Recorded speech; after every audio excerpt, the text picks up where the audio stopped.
So guys, ayun, may panibago tayong vlog. Welcome sa aking channel, Nasty Adventure. Papunta tayo ngayon sa Tagaytay, which is linggo to eh. Linggo. Sabado pala. Na-invite ako dyan ng mga previous co-worker ko sa BPO, which is Continuum Global Solution, also known as ngayon is Everrise na yung may-ari. So ayan, forward natin yung video. Nasa Cavite na kami niyan. Hindi ko alam kung saan eksakto sa Cavite, basta forward na natin. Masyado mahaba yan. And then ito, nag-stop over kami kasi nakakapagod palang bumiyahe at nakakagutom. Tas ma-share ko lang, galing ako dyan sa trabaho 9 PM to 6 AM, tas bumiyahe kami ng 9:30 ng umaga. So wala pa akong tulog niyan. Ayan, kumuha muna ako ng donut tsaka black coffee, pampagising man lang. Kasi pumipikit-pikit na ako sa biyahe niyan. Wala pa akong pahinga. Ayun o, black coffee. Tas ito na, magic. Nandyan na kami sa Tagaytay. Casa Shen yung pangalan ng resort. Shoutout sa may-ari. Sobrang laki ng place. Makikita natin. Ang dami niyang kwarto. Maganda rin yung pool. Kaso hindi natin ma-enjoy yung pag-swimming at napakalamig. Ayan, libutin na muna natin yung lugar.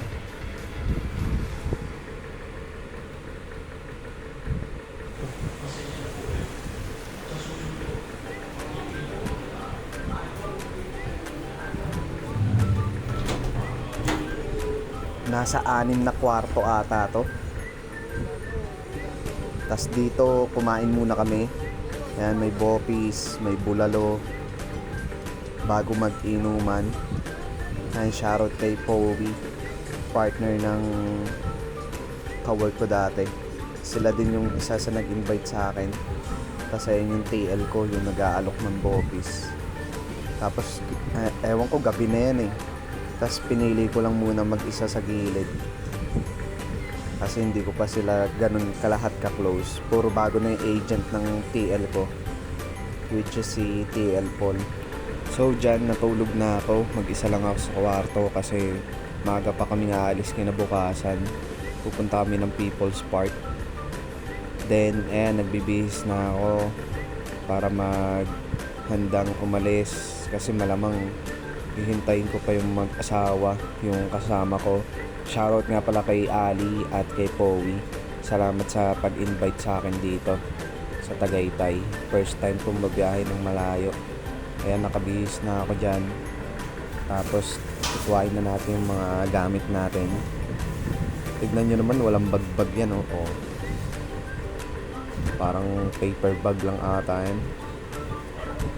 So ayan, antayin ko pa yung dalawang mag-asawa.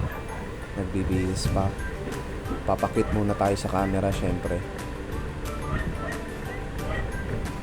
At medyo ililibot natin kasi yung iba hindi ko nakuhaan eh. Tapos may bilyaran din pala dyan.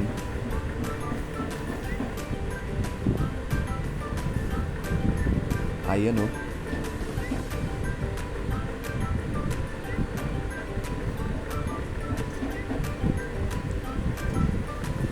Yan, dito waiting na ako sa dalawa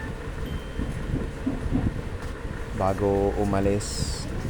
Inom muna ako ng Cobra at talagang di ako nakatulog ng maayos dyan. 4 na oras lang ata tulog ko dito.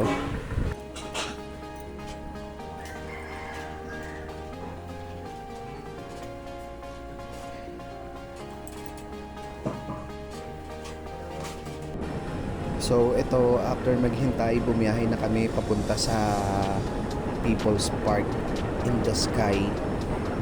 Doon kami nag-overlooking ni Ali at ni Powie. Basta pinat ko na rin yung video dyan. Tas medyo malapit na kami dyan eh. Sobrang daming tao. Sunday kasi. Sobrang daming, di ko in-expect. Pero ang daming magandang view dun sa taas. Basta mamaya i-forward din natin. Ayan, malapit na kami oh. Ang dami na agad nakapark. Okay, kita nyo. Pasok pa lang yan. Wala pa sa mismong entrance. Sobrang dami ng tao.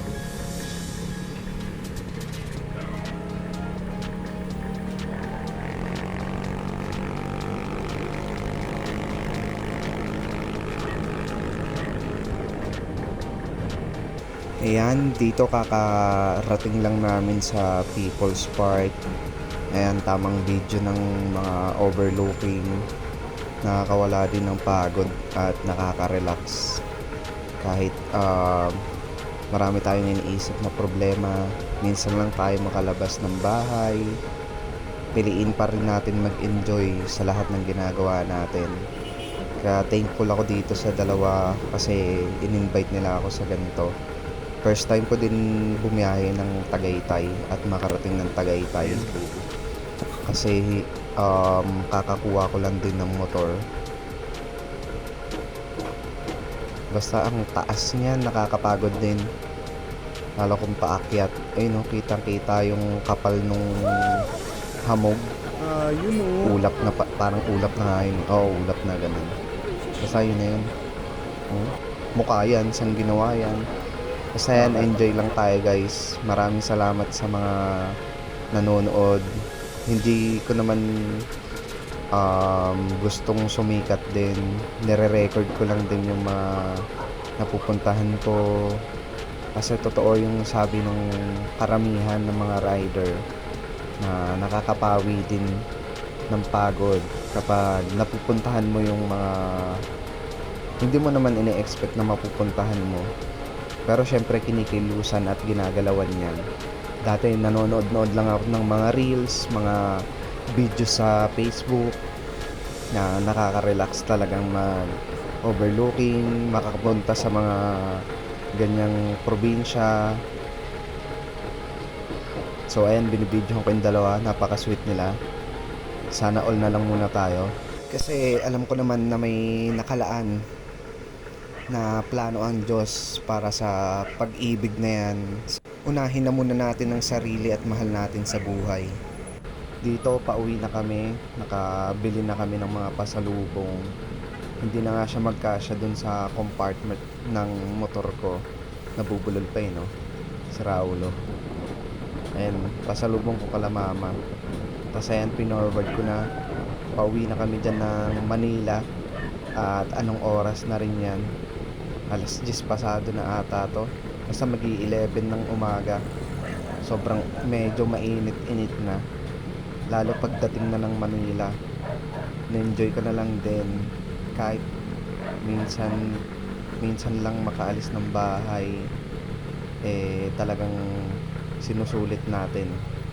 At babalik na naman tayo ng trabaho kinabukasan.